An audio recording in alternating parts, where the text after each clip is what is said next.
তো জাতিসংঘ বাংলাদেশের কাছে শেখ হাসিনার পদত্যাগপত্র চেয়েছিল, বাংলাদেশ সেটা দিতে পারেনি। সেই কারণে বাংলাদেশে জাতিসংঘের সাধারণ অধিবেশন উপলক্ষে যে সদস্য রাষ্ট্রগুলোর পতাকা উত্তোলন করা হয়, এইখানে শেখ হাসিনার প্রোপাগান্ডাবাজরা প্রোপাগান্ডা চালাচ্ছেন যে এবার বাংলাদেশের পতাকা উত্তোলন করা হয়নি, ডক্টর ইউনূসকে আমন্ত্রণ জানানো হয়নি, ডক্টর ইউনূস সাধারণ পরিষদের অধিবেশনে বক্তৃতা করতে। ডক্টর ইউনূস উনি যদি কাউকে প্লে করে, he is a international player, let him play. উনার প্লেয়ার কোয়ালিটির কাছে আপনি আমি কিছুই না, উনাকে প্লে করতে দেন। ডক্টর ইউনূসের সামনে ভারতীয় কর্তৃপক্ষ শিশু আন্তর্জাতিক পর্যায়ে। আমার আপনার কপাল ভালো যে আমার দেশটাকে এখন একজন নোবেল বিজয়ী রিপ্রেজেন্ট করছে, যার সামনে ভারতীয় কুত্তার বাচ্চারা বলদের মতো গুলি খায়। ডক্টর ইউনূসকে সরিয়ে বাংলাদেশে আবার সাবেক প্রধানমন্ত্রী শেখ হাসিনাকে আনবে, এই জন্যই যুক্তরাষ্ট্র থেকে ডোনাল্ড লো বাংলাদেশে এসেছে। এই বিষয়টি পরিপূর্ণ একটি গুজব, এমনকি মিথ্যা। আপনাদেরকে ভিডিওতে প্রমাণ সহকারে দেখাবো কেন, কি কারণে ডক্টর ইউনূসের সাথে বৈঠক করলেন, এমনকি আমেরিকা থেকে ডোনাল্ড লো বাংলাদেশে এসেছেন। ইতিমধ্যে বিস্তারিত তথ্য, সেই বৈঠকের পরিপূর্ণ সবকিছু সত্যতা, এমনকি পরিপূর্ণ তাদের আলাপ, তাদের একে অপরের কথোপকথন বিস্তারিত ফাঁস হয়েছে। এই ভিডিওতে আপনাদেরকে তুলে ধরবো। সেই বিষয়ে গুরুত্বপূর্ণ কিছু তথ্য এই ভিডিওতে থাকবে, যে ভিডিওটি প্রকাশ করেছেন সাংবাদিক মুর্তজা ভাই। মুর্তজা ভাইয়ের ভিডিওটি শুনলে আপনি রীতিমতো অবাক হয়ে যাবেন যে বাংলাদেশ যে একটি হুজুগি বাঙালি, এমনকি গুজব ছড়িয়ে দেয় মুহূর্তের ভিতর, এই বিষয়টি প্রকাশ পেয়ে যাবে। ডক্টর ইউনূস কি কারণে বাংলাদেশে এসেছে, এই বিষয়টি স্পষ্ট হয়ে যাবে এই ভিডিওটি শেষ পর্যন্ত দেখলে। এই জন্য আপনাদেরকে রিকোয়েস্ট করব, ভিডিওটি 1 সেকেন্ডেও না টেনে ভিডিওটি শেষ পর্যন্ত ধৈর্য সহকারে দেখবেন। আরেকটি রিকোয়েস্ট করব, আপনি যদি আমাদের এই চ্যানেলটিতে নতুন দর্শক হয়ে থাকেন, অবশ্যই চ্যানেলটিকে সাবস্ক্রাইব করে পাশে থাকা বেল বাটনটি অন করে দিবেন। প্রিয় দর্শক, কথা না বাড়িয়ে ভিডিওতে একটি লাইক দিয়ে দেখতে থাকুন সম্পূর্ণ ভিডিওটি। যুক্তরাষ্ট্রের অত্যন্ত শক্তিশালী একটি প্রতিনিধি দল বাংলাদেশ সফরে এসেছেন। শক্তিশালী প্রতিনিধি দল বলছি কি কারণে? সাধারণত বাংলাদেশে এই পর্যায়ের শক্তিশালী প্রতিনিধি দল বাংলাদেশ সফরে আসে না। এবার যে সফরে ডক্টর মোহাম্মদ ইউনূস অন্তর্বর্তীকালীন সরকারের প্রধান, তার সঙ্গে সাক্ষাৎ করতে, তার সরকারকে শুভেচ্ছা জানাতে, তার সরকারকে অর্থায়ন করতে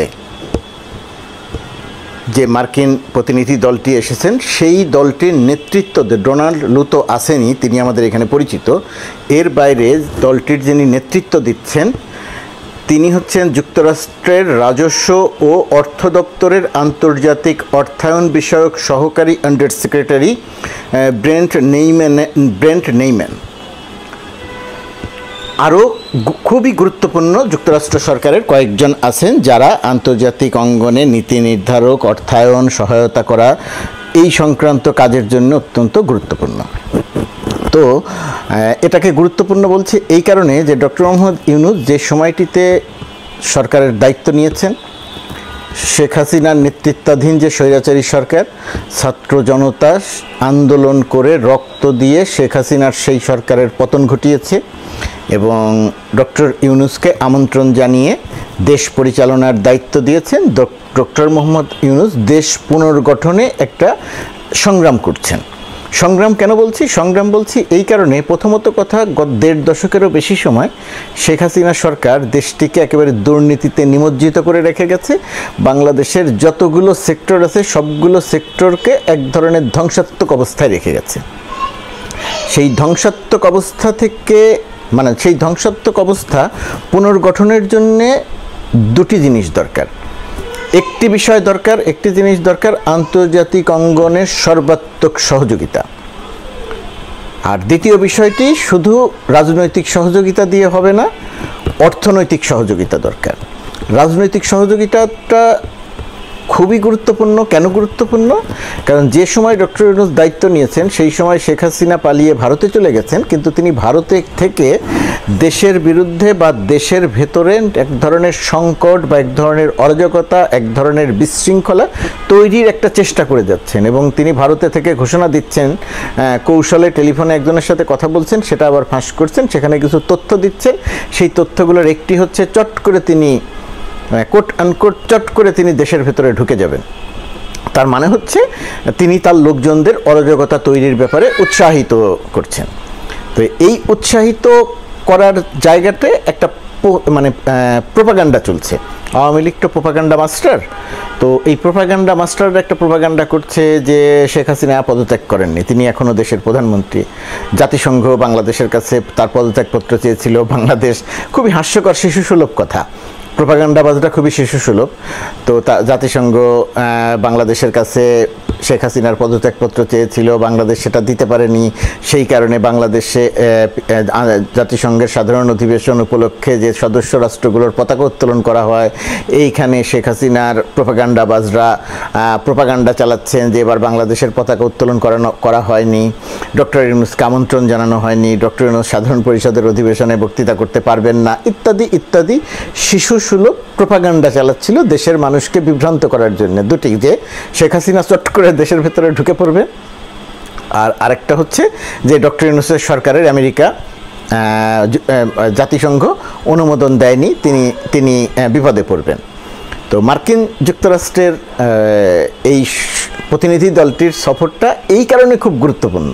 সেখানে ডক্টর ইউনূসের যে সাধারণ অধিবেশনে যাবেন, জাতিসংঘের অধিবেশনে যাবেন, সেই বিষয়টি নিয়ে প্রতিনিধি দল আলোচনা করেছে, কথা বলেছে, সেখানে গিয়েও আবারও আলোচনা হবে, ইত্যাদি ইত্যাদি। তার মানে হচ্ছে আওয়ামী লীগের প্রোপাগান্ডাবাজরা, শেখ হাসিনার প্রোপাগান্ডাবাজরা যে শিশুসুলভ প্রোপাগান্ডা চালাচ্ছিলেন, সেই প্রোপাগান্ডা এই সফরের মধ্যে গিয়ে ধুয়ে মুছে পরিষ্কার হয়ে গেল, এক নম্বর।